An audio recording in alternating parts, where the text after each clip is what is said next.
मौजूमदार उर्फ गिनी ने उसे अपने ही घर का नौकर बना रखा है। उसकी हिम्मत और आत्मविश्वास पूरी तरह टूट चुके थे, लेकिन अपनी बेटी महक की जान बचाने के लिए वह शेर एक बार फिर लौट आया है।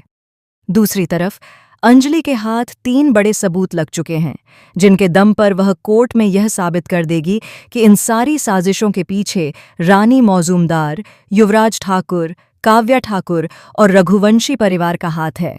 लेकिन आखिरी मौके पर गिनी पूरा खेल पलटने वाली है। आखिर यह पूरी कहानी क्या है? आइए जानते हैं आज के एपिसोड में।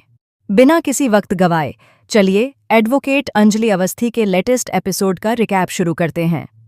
कहानी की शुरुआत काव्या से होती है। काव्या महक से कहती है कि अब तुम्हारा चालान होने वाला है। महक हैरान होकर पूछती है कि काव्या, तुम ऐसा कैसे कर सकती हो? हम तो रिश्तेदार हैं। इस पर काव्या तंज कसते हुए कहती है कि किस बात के रिश्तेदार?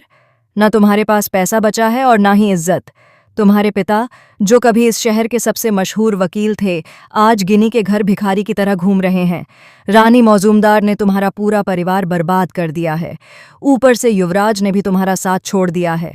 उसी ने मुझसे कहा है कि तुम्हारा चालान करवाऊं, क्योंकि तुम्हें सारा सच पता चल चुका है। अगर हिम्मत है तो अपनी दीदी एडवोकेट अंजलि अवस्थी को बुलाओ। मैं भी देखूं कि वह आकर तुम्हें कैसे बचाती है। इधर अंजलि अवस्थी राघव सिंह राजपूत को बताती हैं कि उनकी बेटी महक का चालान हो गया है। राघव भावुक होकर कहते हैं कि मुझे पहले से ही यकीन था कि मेरी बेटी ऐसी नहीं है। वह इतना गिरा हुआ काम कभी नहीं कर सकती। किसी ने पुलिस में झूठी रिपोर्ट दर्ज करवाई है कि महक अपने पुराने आशिक के साथ भाग गई है, लेकिन ऐसा बिल्कुल नहीं है। अंजलि, तुम कुछ करो। तुम ही मेरा आखिरी सहारा हो और महक का भी। इससे पहले कि यह लोग महक की नीलामी कर दें, उसे बचा लो। मेरे बेटे अभय को भी गोली मार दी गई है। यह लोग हम में से किसी को भी नहीं छोड़ेंगे। शायद अपनी बेटी को इस घर में देना मेरी जिंदगी की सबसे बड़ी गलती थी। अंजलि उन्हें संभालते हुए कहती हैं कि पापा, ऐसा मत कहिए। सब कुछ धीरे धीरे ठीक हो जाएगा।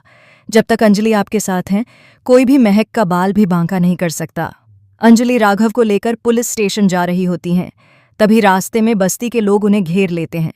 लोग गुस्से में अंजलि पर आरोप लगाने लगते हैं कि उसने लड़कियों की तस्करी करवाई है। अंजलि सफाई देती हैं कि यह सब झूठ है और मीडिया में गलत खबर फैलाई जा रही है। वह कोर्ट में सच साबित करके रहेंगी, लेकिन गुस्से में भीड़ पत्थरबाजी शुरू कर देती है। एक पत्थर राघव सिंह राजपूत के सिर पर लग जाता है और खून बहने लगता है।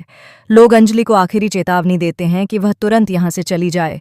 अंजलि रोते हुए कहती हैं कि यह बस्ती उसका घर है और उसने हमेशा लोगों का साथ दिया है, फिर भी लोग उस पर भरोसा नहीं करते। इसी दौरान अंजलि को गिनी का फोन आता है। गिनी खुद को रानी मौजूमदार बताकर कहती है कि महक का चालान खुद अंजलि अवस्थी ने करवाया है। अंजलि गुस्से में कहती हैं कि यह सब गिनी की साजिश है और वह उसे छोड़ेगी नहीं। गिनी हंसते हुए कहती है कि अब वह पहले जैसी कमजोर गिनी नहीं रही और पुलिस स्टेशन में अंजलि के नाम से एफआईआर भी दर्ज हो चुकी है। फोन काटते ही अंजलि टूट जाती हैं और राघव से कहती हैं कि सब कुछ खत्म हो गया। लेकिन राघव उसे हिम्मत देते हुए कहते हैं कि उसे टूटना नहीं है, बल्कि मजबूती से खड़ा रहना है और महक को बचाना है। दोनों पुलिस स्टेशन पहुंचते हैं, जहां अंजलि को बताया जाता है कि वह कुछ देर पहले ही यहां आकर महक के खिलाफ शिकायत दर्ज कर चुकी है। अंजलि हैरान रह जाती हैं और कहती हैं कि वह पहले यहां आई ही नहीं थी। पुलिस अधिकारी उसे सीसीटीवी फुटेज दिखाने की बात करते